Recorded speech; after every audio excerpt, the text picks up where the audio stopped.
Yesus kita atau Tuhan itu baik. Amin. Saudara percaya Tuhan itu baik? Amin. Haleluya. Kitab Mazmur pasal yang ke-34. Kita akan melihat ayat yang ke-9.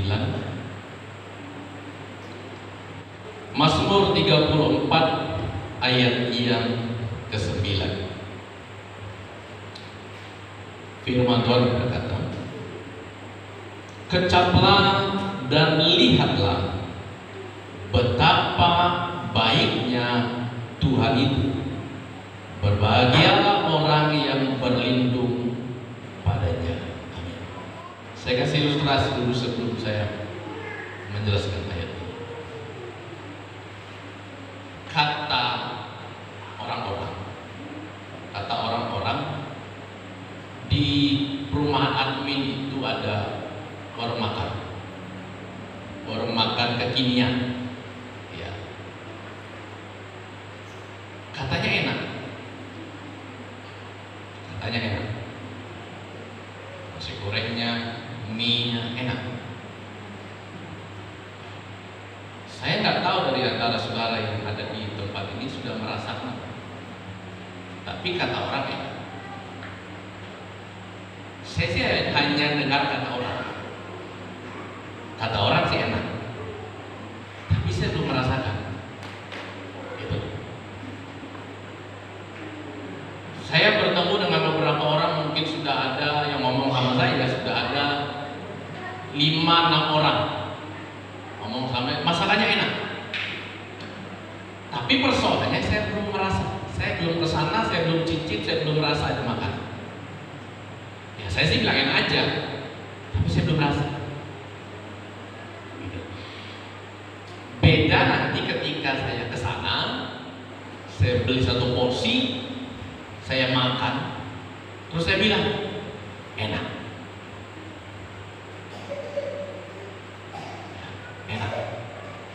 Tapi persoalannya saya belum merasa, jadi saya nggak bisa bilang seperti apa. Saya cuma bilang kata orang aja enak.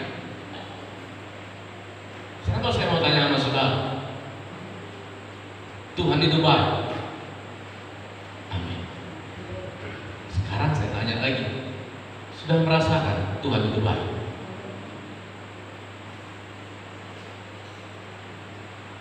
Bukan kata orang, bukan dari orang. Saudara merasakan Tuhan itu baik. Harus saya dan saudara sendiri yang merasakan. Makanya Alkitab Pemazmur bilang apa? Kecap. Kecap itu dirasa. Sebentar setelah pemberkatan dengan Tuhan, sebelum pulang, ya bahasanya ada syukuran nih dari keluarga, dari mempelai, kita makan bersama.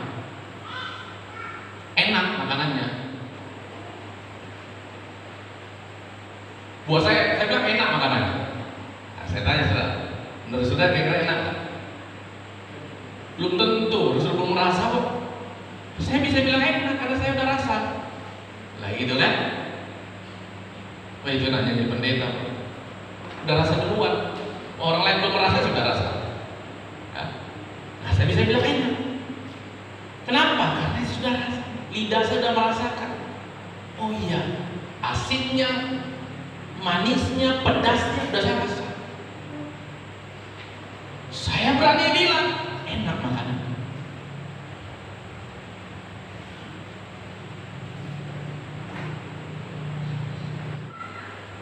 Tuhan itu baik, bukan kata orang. Ayub pernah berkata, dulu saya cuma dengar, dulu saya cuma lihat, tapi sekarang saya merasakan. Kalau engkau berkata Tuhan itu baik, pertanyaannya sudah kita rasakan enggak Tuhan itu baik? Sudah kita lihat enggak Tuhan itu baik? Kalau saudara belum melihat Tuhan itu baik, dan saudara lebih lagi saudara belum merasakan Tuhan itu baik, jangan pernah bilang Tuhan itu baik. saudara cuma nyontek kata orang. Bukan apa yang saudara rasakan, itu yang saudara katakan.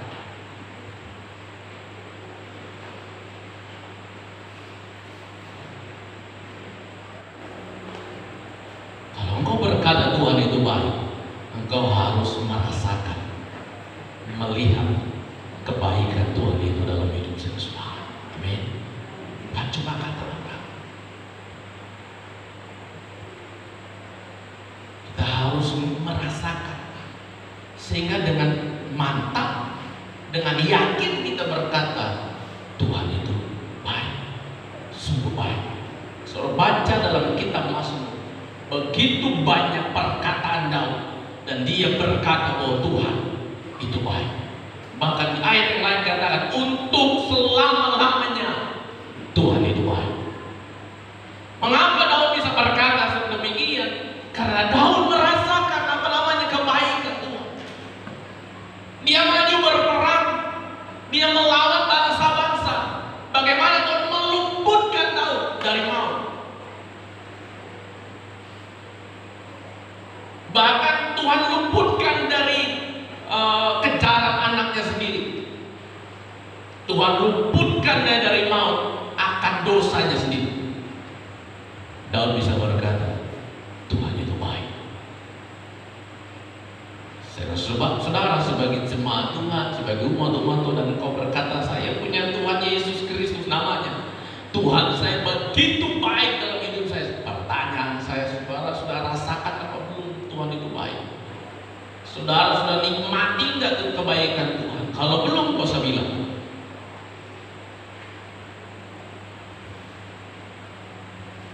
Karena ada lagunya gitu saudara. Ada lagu ini. Tuhan Yesus tidak berubah, katanya. Tidak berubah, katanya. Tidak berubah, katanya. Kata siapa? Kata orang. Kata orang-orang gereja yang suka masuk gereja, katanya Tuhan Yesus nggak pernah berubah. Oh, jadi lagunya Tuhan Yesus tidak berubah, katanya. Coba kata orang. Kalau hari ini kau bisa berkata Tuhan itu baik, kita harus merasakan, mengecap, melihat bahwa Tuhan itu baik. Nah, sekarang saya ingin bawa kita belajar. Arti kata Tuhan itu baik. Kita harus tahu apa arti kata Tuhan itu baik dalam hidup kita. Yang pertama adalah arti kata Tuhan itu baik. Tuhan itu rindu semua yang baik terjadi di dalam hidup kita. Karena dia baik, ya, karena Tuhan kita ini baik, maka semua, nggak cuma satu, semua yang baik itu terjadi dalam hidup saya sudah. Roma 8 ayat 28 bilang, Allah turut bekerja untuk mendatangkan kebaikan. Karena dia baik, maka dia merindukan semua yang baik. Itu yang terjadi dalam hidup saya saudara. Itu yang saya saudara alami. Nggak pernah dia merindukan, aduh mudah-mudahan dia bapak ini, keluarga ini celaka. Nggak. Makanya kita bisa berkata Tuhan kita baik, karena dia merindukan semua yang baik. Itu terjadi dalam hidup saya saudara. Ada banyak kali kita berkata, oh, Tuhan kok nggak baik ya? Kok saya ngalami ini? Kok saya ngalami yang buruk? Kok saya ngalami celaka? Kok saya mengalami sakit? Kayaknya Tuhan nggak baik sama saya. Jangan. Tuhan kita itu baik loh saudara. Karena kebaikannya itulah dia merindukan semua yang baik ini terjadi dalam hidup saya saudara. Dalam keluarga saya saudara, dalam rumah tangga saya saudara, dalam pekerjaan saya saudara, semua yang baik itu terjadi. Buat anak-anak muda, semua yang baik untuk masa depanmu. Itu yang Tuhan rindukan. Itu yang Tuhan inginkan terjadi. Semua yang baik dan keluarga kita, itu yang Tuhan inginkan. Pak Pendeta, kok sekarang banyak orang kawin cerai dan cerai. Kawin lagi. Masa Tuhan mau seperti itu? Tuhan gak pernah mau. Tuhan maunya apa? Sekali seumur hidup. Karena Tuhan mau yang baik yang terjadi di dalam setiap keluarga kita. Kenapa ada banyak yang cerai? Sorry, karena mereka gak nikmati apa namanya kebaikan Tuhan. Yang mereka lihat adalah keburukan, kekurangan. Kenapa bisa cerai? Karena kan melihat, dia gak baik sama saya, ini buruk nih. Tuhan kasih saya yang gak pas. Kenapa kok cerai? Sudah gak cocok lagi. Lo bahasa dunia bilang habis jodoh. Bisa jodoh habis. Ya. Udah gak cocok Pak, kayaknya berita lu sorry ya, udah gak cocok. Boleh cerai gak?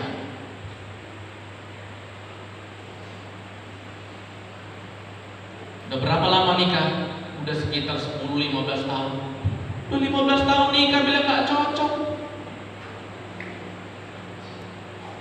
Di mana-mana orang kalau beli sepatu di toko sepatu, sampai rumah dipaskan, nggak pas, langsung kembalikan sudah toko sepatunya.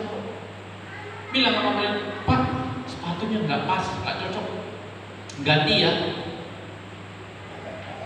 Nggak mungkin saudara beli hari ini saudara beli sepatu, 5 tahun kemudian saudara datang ke toko sepatunya, Pak, saya mau kembalikan sepatu. Sepatu yang mana? Ini Pak, saya beli di toko ini. Kapan Pak beli? 5 tahun yang lalu. Kenapa? Nggak cocok. Ada orang kembalikan sepatu udah 5 tahun, udah 10 tahun menikah bilang nggak cocok. Baik. Yang kedua, arti kata Tuhan itu baik. Tuhan tidak pernah menyerah. Tuhan kita tidak pernah menyerah untuk menjadikan rencananya yang baik terjadi dalam hidup kita. Sudah pernah gagal? Ya, saya pernah gagal. Semua kita dalam ruangan ini saya yakin sudah pernah gagal.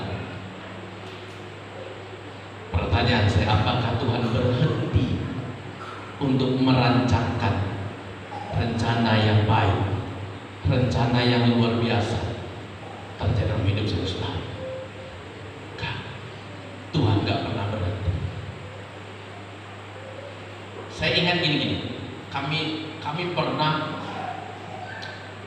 saya pergi ke Jakarta waktu itu. Kami ke Jakarta terus, karena jaraknya jauh, kami dari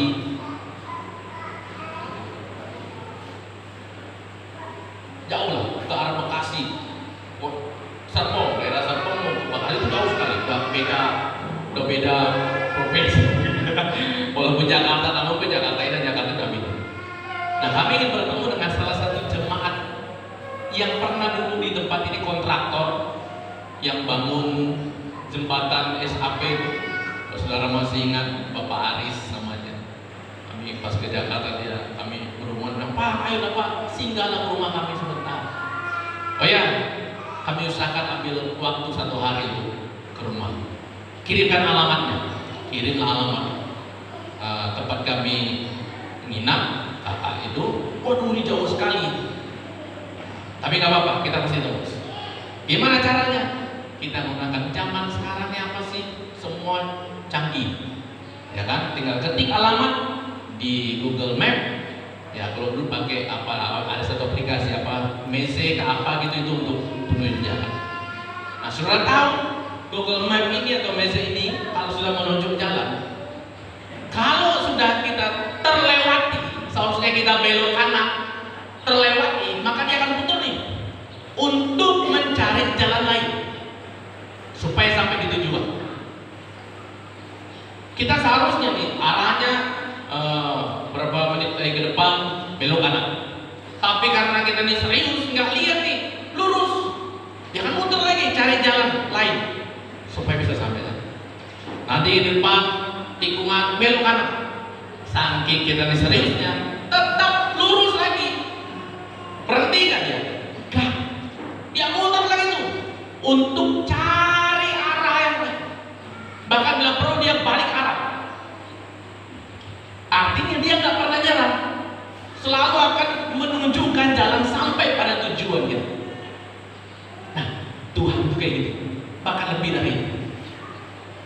Kita udah gagal dalam rencana. Apa Tuhan berhenti? Enggak. Dia nggak pernah berhenti. Dia akan terus bawa kita untuk sampai pada rencana Tuhan yang baik. Saya pernah gagal. Saya pernah, aduh saudara, cukup. Tapi Tuhan nggak pernah nyerah. Luar biasa nggak teman-teman semua? Nggak pernah nyerah. Makanya kita bisa berkata Tuhan itu baik. Tuhan kita nggak pernah nyerah untuk menjadikan rencananya yang baik itu terjadi dalam hidup kita. Kalau besok ini rencana Tuhan, besok kita punya dapat berkat, tapi kita nggak ikuti apa yang Tuhan mau, apa berhenti Tuhan? Enggak, dia akan cari lagi cara supaya kita bisa terima berkat itu. Gak terima karena kita nggak ngikuti rencana Tuhan, Tuhan akan cari cara yang lain supaya kita terima berkatnya. Itu cara Tuhan. Tuhan gak pernah nyerah. Kita mungkin masih udahlah Tuhan, udah cukup lah. Gagal udah cukup. Udah sampai sini aja. Bahkan kita udah Tuhan gak ada apa-apanya, Tuhan gak bantu saya, Tuhan gak buat saya rugi dan sebagainya. Gagal. Apa Tuhan berhenti? Tuhan gak pernah nyerah. Karena apa yang baik itu dia rencanakan dalam hidup saya sekarang. Apakah Tuhan pernah merancang kecelakaan? Tuhan tidak pernah buat itu. Tuhan selalu merancangkan yang baik. Dan dia tidak pernah berhenti. Dia tidak pernah menyerah untuk melaksanakan rencananya yang baik dalam hidup saya. Yang ketiga, Tuhan itu baik. Yang ketiga saya belajar adalah dia bisa membuat yang tidak baik menjadi baik, bahkan lebih baik. Sudah tahu siapa Paulus? Paulus dari nama Saulus, pembunuh berdarah dingin, saudara. Stefanus mati dilempar batu itu di depan matanya Saulus. Berapa banyak orang-orang diseret masuk ke penjara, dibunuh. Saulus, bahkan dia seorang pemimpin. Tapi pada waktu suatu waktu Tuhan panggil dia, Tuhan rubah dia. Yang tidak baik menjadi baik, bahkan lebih baik.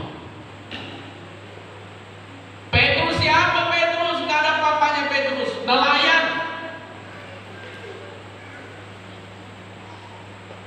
Tuhan rubah menjadi baik. Belum sampai ke baik saja, dia masih suka, emosinya tinggi, saudara. Petrus ini, waduh, terus dirubah Tuhan menjadi lebih baik.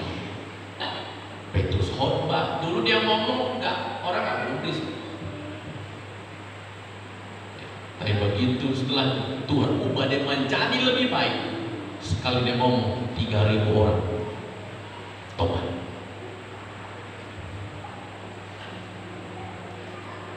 Tuhan kita ini ahli dalam ini.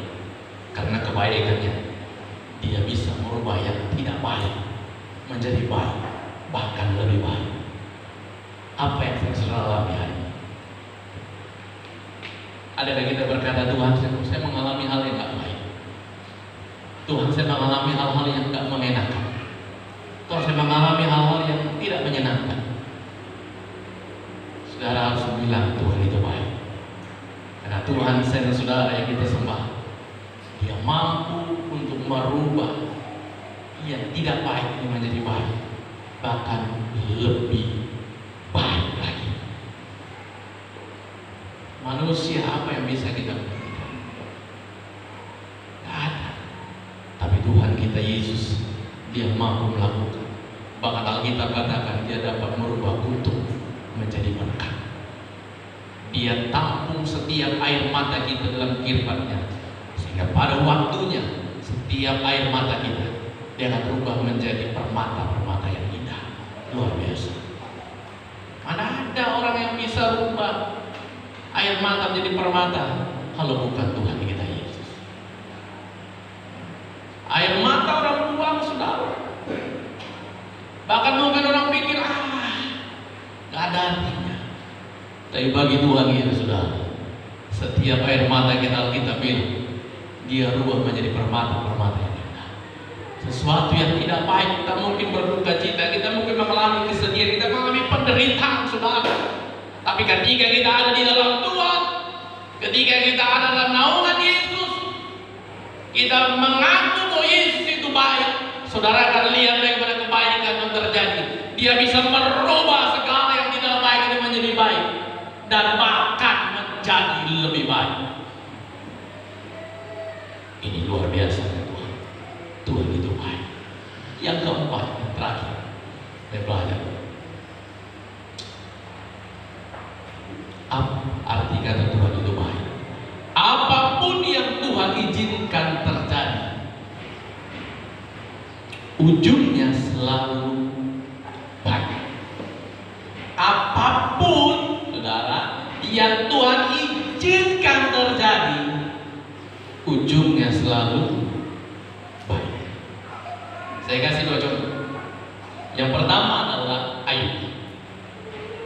Ayub itu Tuhan izinkan. Ya. Setan datang mau dengan Tuhan. Tuhan bilang, kamu lihat hamba Ayub, luar biasa kan dia Ayub.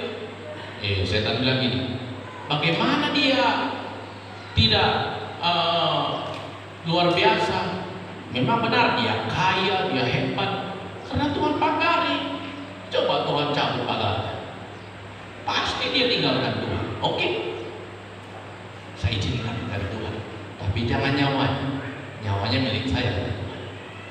Pergi setan, hancurkan semua yang ada sama Ayub. Harta bendanya semua habis, anaknya semua mati, tubuhnya semua rusak. Karena ketika gatalnya kambuh, saudara, dia harus pecahkan kaca, dari kaca itu dia gores garam penyakitnya, tubuhnya hancur. Tapi karena Tuhan yang izinkan, saudara lihat, ketika Tuhan yang izinkan sesuatu terjadi, ujungnya pasti baik. Lihat Ayub apa yang terjadi. Akhir dari cerita Ayub, semua Tuhan kembalikan 2 kali lipat. Semua 2 kali lipat.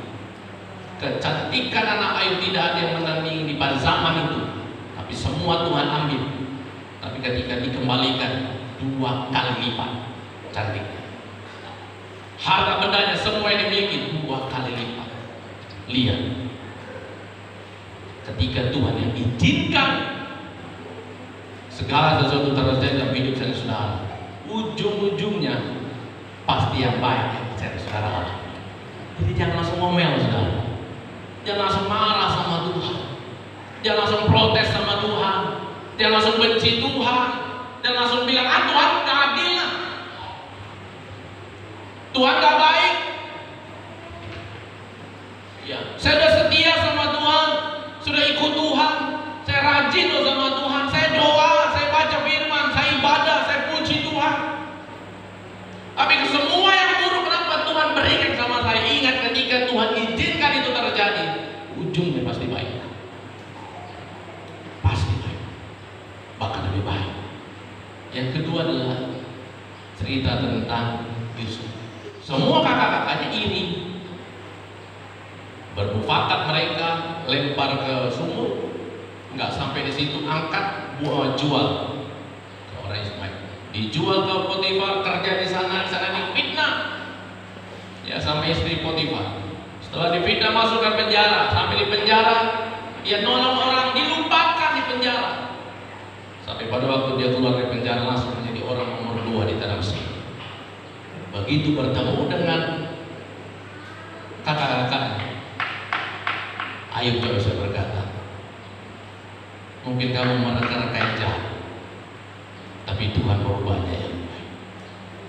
Bayangkan, kalau Tuhan yang mengizinkan, ujungnya pasti baik. Amin. Amin. Sampai saat ini sudah berganti. Saya mau tambah lagi. Ayo kita lihat.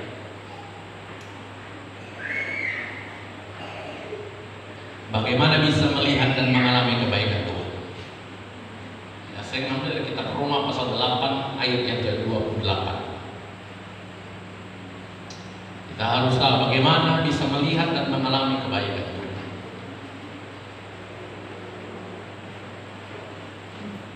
Kitab Roma pasal 8 ayat yang ke-28.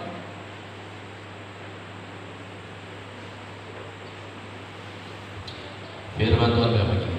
Kita tahu sekarang bahwa Allah turut bekerja dalam segala sesuatu untuk mendatangkan kebaikan bagi mereka yang mengasihi Dia, yaitu bagi mereka yang dipanggil sesuai dengan rencana Allah. Yang pertama, izinkanlah Tuhan yang mengatur hidup kita. Saudara mau merasakan, bisa melihat dan mengalami kebaikan Tuhan, izinkan Tuhan yang mengatur hidup saudara. Gak usah sok-sokan kita, bukan kita yang atur hidup kita, enggak. Tuhan yang mengatur hidup saudara. Kalau Tuhan suruh ke kanan, kalau Tuhan suruh ke kiri, Tuhan yang atur. Maaf saudara, saya bilang kita ini sering ngatur diri kita sendiri. Saya tanya saudara, mau saya jawab sama saya jawab di dalam diri sederhana saudara. Pertanyaan saya, yang suruh ibadah hari Minggu siapa?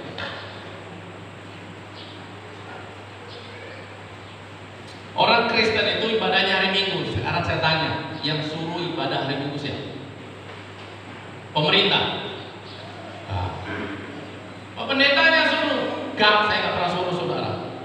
Saya cuma ngajak, tapi saya nggak suruh.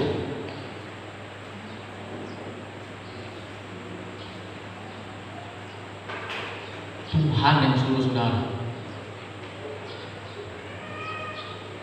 Kuduskanlah hari Sabat, itu kata Tuhan.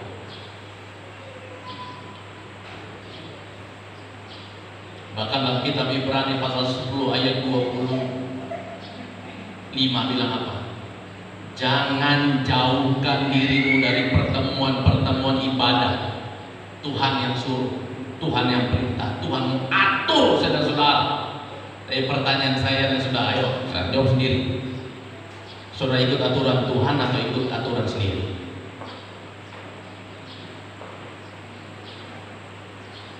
Sorry ya, kita lebih banyak ikut aturan sendiri ya. Makanya izinkan Tuhan yang atur hidup saudara. Jangan kita yang atur diri. Kedua, jangan pernah atur Tuhan. Siapa saudara mau atur Tuhan?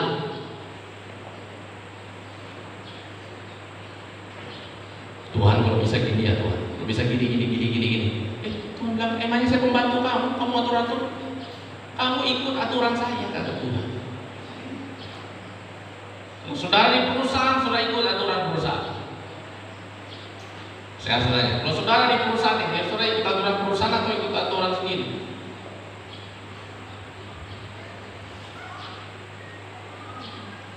Aturan perusahaan saudara panen, aturan perusahaan panen harus capai 100. Contoh, 100 jajar. Saudara enggak, saudara cuma 25 aja. Ditanya, enggak ada uang? Ada. Kenapa 25? Ya maunya saya. Jawab. Kan saya maunya 25. Oh, tapi kan aturannya 100. Buahnya ada kok. Enggak mau. Saya maunya 25. Siapa yang berani protes?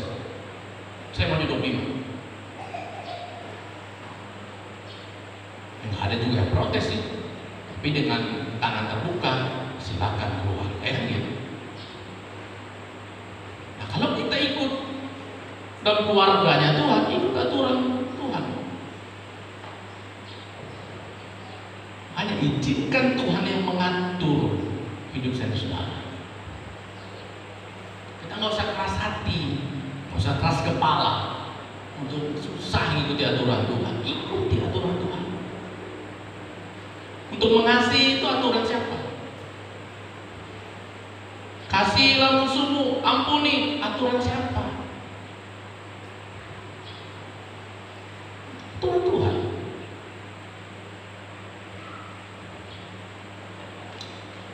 Jangan paksa Tuhan. Kita nggak bisa atur Tuhan.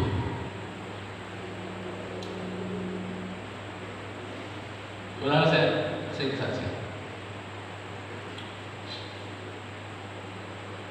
Malam kemarin saya sempat ngobrol. Saya ini orang yang susah ngomong, susah. Dibilang gagap, enggak juga, tapi lidah saya ini susah. Ngomong jelas itu pun susah. Karena pengaruh pertama karena saya pemalu. Dari kecil saya pemalu. Ditambah saya pernah sakit, saya bilang cerita. Saya sakit koma 1 bulan, nggak sadarkan diri sudah. Nah, selepas saya sadar itu, lidah saya ini terganggu. Jadi saya ngomong itu nggak jelas. Walaupun orang yang dekat dengan saya ini kami ngobrol, kadang nggak jelas mereka saya ngomong apa. Kadang saya ngomong sendiri. Ya, saya ingat ibu saya dulu suka kasih benda-benda yang ringan di dekat dia duduk, saudara. Mau sendal, mau kotak-kotak apa yang kecil-kecil, saudara. Ya, nanti kalau saya udah ngomong sendiri, diambil dia lempar, ya. Supaya saya kaget. Kalau saya kaget, saya udah ngomong sendiri gitu. Saya sering ngomong sendiri dan nggak jelas ya. Ambil keputusan untuk menjadi seorang hamba Tuhan. Dan saya tahu menjadi seorang hamba Tuhan, saya harus berdiri di atas mimbar, saya harus berbicara, menyampaikan firman. Persoalannya saya nggak pandai ngomong. Lidah saya ini susah.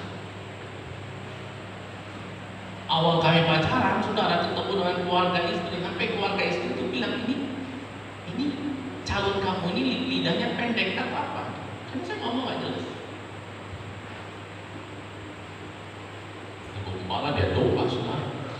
Nah, saya ini dari awal karena saya punya kelemahan situ, saya bilang gini, Tuhan, saya ngeliat ini sosok seseorang hamba Tuhan, luar biasa, dia ngomong lancar sekali. Saya bilang, saya mau sama dia ngomongnya, mantap lah.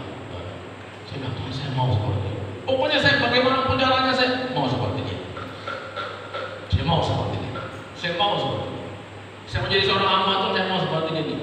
Bahkan Tuhan pakai seperti dia kemana-mana. Ngomongnya pun luar biasa aja. Tapi enggak juga. Sampai pada waktu ini saya disadarkan.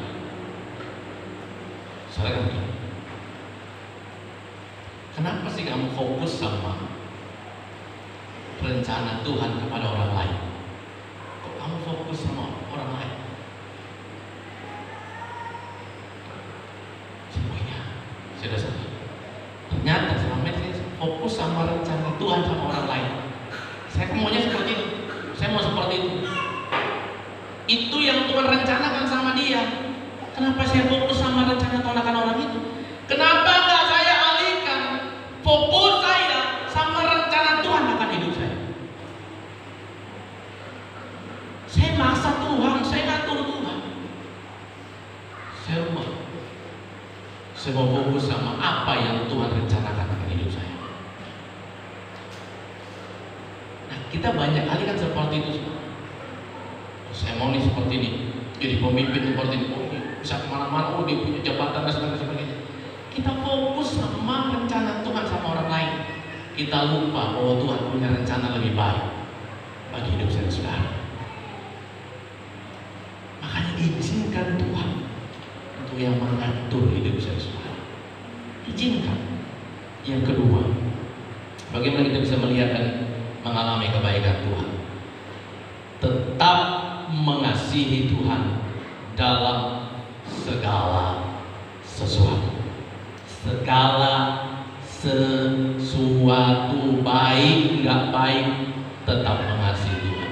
Kata mengasihi, yang pertama saya beri pengertian adalah memberi.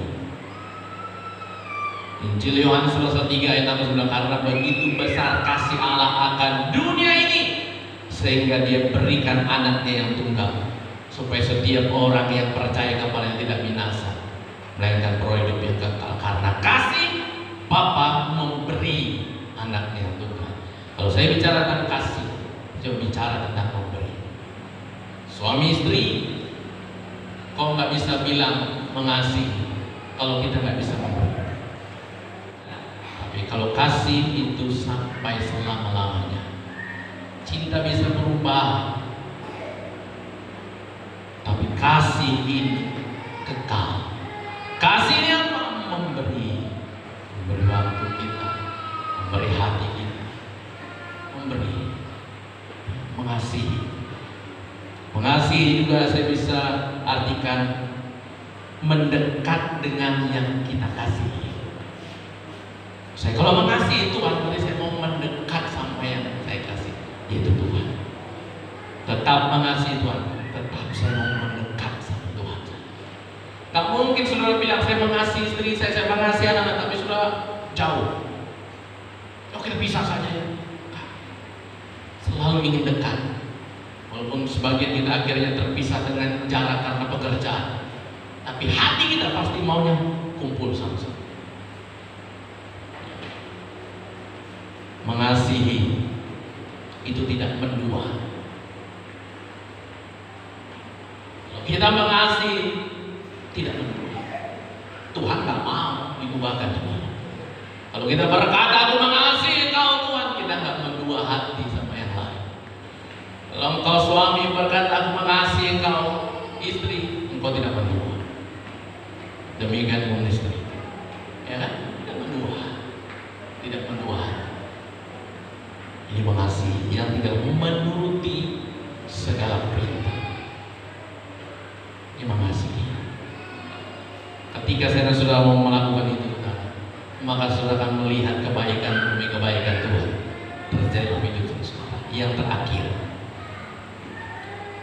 kerjakan rencana Allah. Rencana Tuhan tidak semua berbicara tentang kita, tapi rencana Tuhan juga berbicara tentang orang-orang sekitar kita. Ya, rencana Tuhan tidak hanya berbicara tentang kita, saya pribadi, tapi rencana Tuhan juga berbicara tentang orang-orang sekitar kita. Kerjakan. Mungkin Tuhan merencanakan bagi saudara untuk menjadi berkat bagi banyak orang sekitar kita. Satu minggu ini kami di Badan Kerjasama Gereja-Gereja, kami saling bantu doa dan bantu dana bagi salah satu rekan kami, seorang pendeta di tepatnya di SP3, pendeta Erdiansa. Dia mengalami sakit. Saudara, informasi yang kami dengar, ya kita belum pasti itu benar apa, tapi informasi yang masuk ke kami, jantungnya mengalami kebocoran, bocor jantung, dan tidak bisa dioperasi. Dan saat ini ada di rumah sakit Medika kalau tidak salah, atau di rumah sakit apa saya lupa. Ya. Terkadang orangnya tetap kuat ya apa, Tuhan Yesus pasti tolong, Tuhan Yesus pasti sembuhkan. Benar, semua kita juga Tuhan yakin bahwa Tuhan pasti sembuhkan. Tapi kan nggak cuma sampai di situ kan, dia butuh dana. Makanya kita galang dana, hamba Tuhan, kita galang dana untuk bantu. Gak banyak, tapi ada yang kita bisa berikan. Ingat, rencana Tuhan tidak semua hanya tentang kita, tapi rencana Tuhan juga bicara tentang orang-orang di sekitar kita. Ada mungkin banyak rencana Tuhan yang Tuhan taruh dalam hidup kita untuk bisa menjadi berkat bagi orang-orang sekitar kita. Jangan tahan, karena ketika kita lakukan itu, kita akan lihat kebaikan Tuhan, kebaikan Tuhan, dan kebaikan Tuhan terjadi dalam hidup saudara. Amin. Amin. Mari saudara kasih, kerjakanlah apa menjadi bagian kita. Kerjakanlah apa yang Tuhan rencanakan dalam hidup saudara. Saudara akan melihat bagaimana Tuhan itu baik, Tuhan itu baik, Tuhan itu baik, Tuhan itu baik.